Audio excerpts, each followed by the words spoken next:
कहते हैं जीवन में मेल मिलाप अत्यंत आवश्यक है, संबंधों का आधार भी बनता है, व्यापार भी चलाता है, किंतु सबसे अधिक महत्वपूर्ण है व्यवहार। अब इस विषय में सोचिए, आपके जीवन में कौन आपसे मिलेगा ये निश्चित करता है समय। आप अपने जीवन में किनसे मिलना चाहेंगे ये निश्चित करता है आपका हृदय, और आप जिनसे मिले उनके हृदय में आप कब तक बने रहेंगे ये निश्चित करता है आपका व्यवहार। अपना व्यवहार शुभ रखिए, सब शुभ होगा। राधे राधे। मनुष्य का जीवन है तो इसमें संकट भी आएंगे, विपदाएं भी आएंगी, समस्याएं भी आएंगी। कभी कभी ऐसा समय आता है जब हमें हमारे अपनों से सहायता मांगनी पड़ती है। हम सहायता मांगते हैं, वो सहायता करते भी हैं, संकट से हमें बाहर निकालते भी हैं। किंतु जब ये समय बदल जाता है, सुख का समय जब हमारे जीवन में आता है, तो हम में एक अहंकार सा जाग जाता है कि किस बात का उपकार। उस व्यक्ति ने सहायता की थी तो क्या हुआ, वो तो अपना दायित्व निभा रहा था। उस व्यक्ति ने तब हमें धन दिया था जब आवश्यकता थी, तो हमने वो धन तो लौटा दिया। उपकार किस बात का? ये विचार अनुचित है।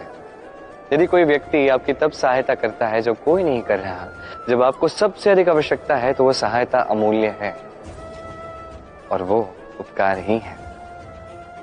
यदि कोई उपकार करता है तो मृदुल मन से, प्रेम से आजीवन उसके उपकार के प्रति कृतज्ञ रहें।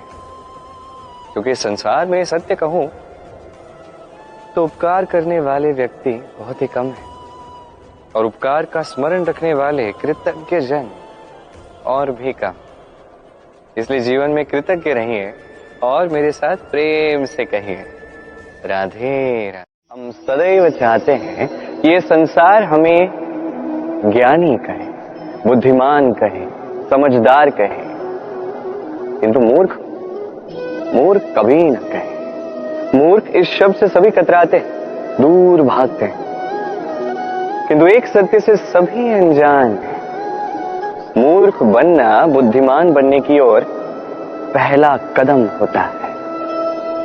आप बड़े से बड़े दिग्गज ज्ञानी के साथ बैठ जाइए, कितनी भी बातें कर लीजिए, कितना भी ज्ञान बांट लीजिए, अनुभव मूर्ख बनने के पश्चात ही प्राप्त होता है कि नहीं?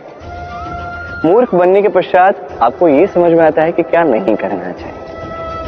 ज्ञानी आपको ये बताते हैं कि क्या करना चाहिए, और इस संसार में क्या करना चाहिए से कहीं बड़ा ज्ञान होता है कि क्या नहीं करना चाहिए। इसलिए सदैव स्मरण रखिएगा, आपसे हुई कुछ भूलें आपको कोई मूर्ख बना जाता है, आपके साथ छल कपट करता है, तो कोई बात नहीं, ये अंत में आपको और बुद्धिमान ही बनाएगा। इस समय सकारात्मक रहिए, ये संसार आपको ज्ञान ही अवश्य कहेगा। राधे। मनुष्य कितना विचित्र होता है, सदैव स्वप्न देखता रहता है कि कल मैं ये करूंगा, कल मैं वो आरंभ करूंगा, कल मैं वो संपन्न करूंगा। ये कल जो है ना, ये कल अत्यंत विचित्र है। ये सदैव दिखता है हमें आते हुए, किंतु जैसे ही समीप आता है आज बन जाता है। पुनः एक नया कल दिखता है, हम उसकी प्रतीक्षा करते हैं, वो समीप आता है, आज बन जाता है।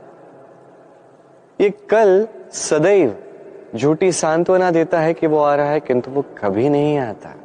जो आपके हाथ में है वो है आज, वर्तमान। तो जो करना है, जो आरंभ करना है, जो संपन्न करना है, आज कीजिए, वर्तमान में कीजिए। क्योंकि आज आप जो करोगे वही आपका भविष्य निर्धारित करेगा। भविष्य के विषय में सोचने से भविष्य सुंदर नहीं होगा, आज कर्म करने से होगा। तो आज वर्तमान में जीवन जिए, कर्म करें और मेरे साथ प्रेम से कहें राधे राधे। अक्सर आपके बड़े बूढ़ों ने आपसे कहा होगा कि ये संसार दुख का मूल है और ईश्वर भक्ति उस दोष से दूर जाने का मार्ग है। किंतु सोचिए, यदि ये संसार दुख का सागर होता तो क्या नियति आपको यहाँ पर जन्म लेने देती? क्या ईश्वर यहाँ पर अवतार लेते?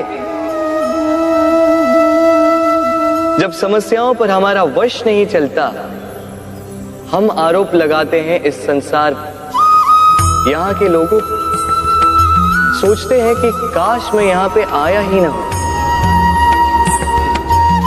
एक किसान बंजर धरती पर जाता है और अपने परिश्रम से उसे लहलहाते खेत में परिवर्तित करता है। एक दर्जी जिसके पास एक सामान्य सा वस्त्र आता है, अपने परिश्रम से उसे एक सुंदर वेश में परिवर्तित कर देता है। आप भी परिश्रम कीजिए।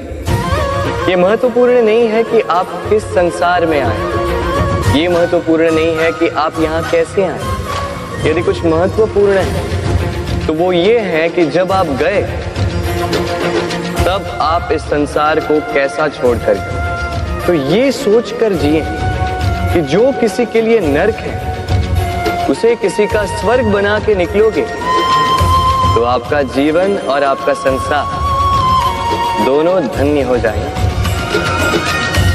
राधे राधे। संसार का सबसे बड़ा पाप क्या है? असत्य बोलना, हत्या कर देना, चोरी करना या किसी का अपमान करना।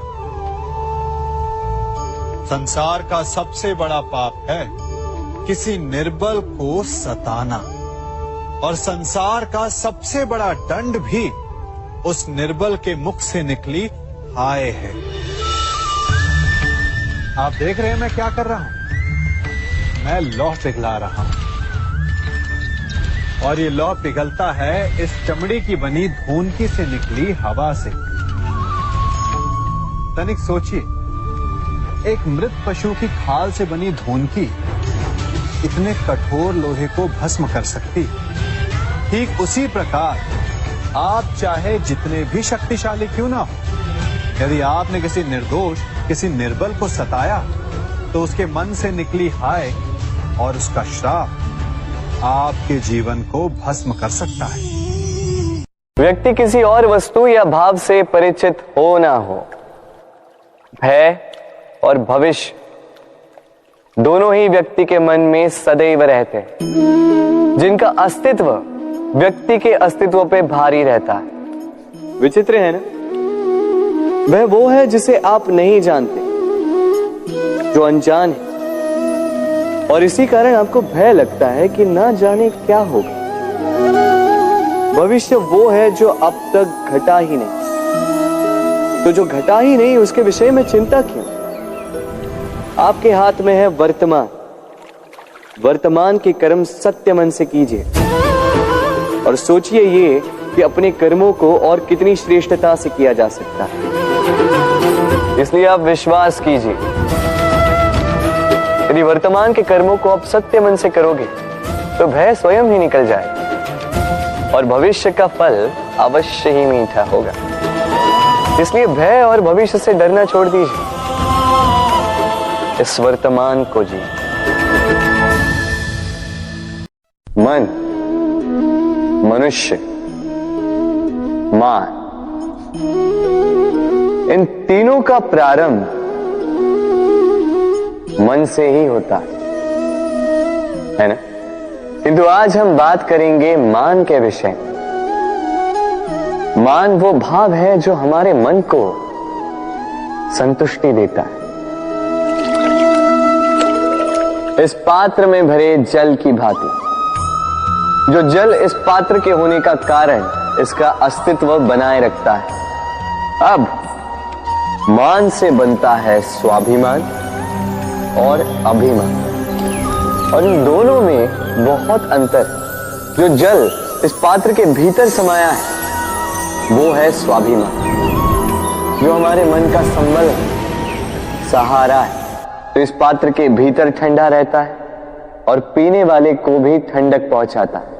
और जो जल इस पात्र से बाहर छलके वो है अभिमान, जो बाहर की ताप से भाप बनकर उड़ जाता है। स्मरण रखिएगा, स्वाभिमान आपको बनाए रखता है, आपको शक्ति देता है, और अभिमान आपको नष्ट कर देता है। तो क्या बनना चाहेंगे आप? स्वाभिमानी या अभिमानी? निर्णय आपका। राधे राधे। क्या आपने कभी किसी उपवन को संजोते हुए माली को देखा है?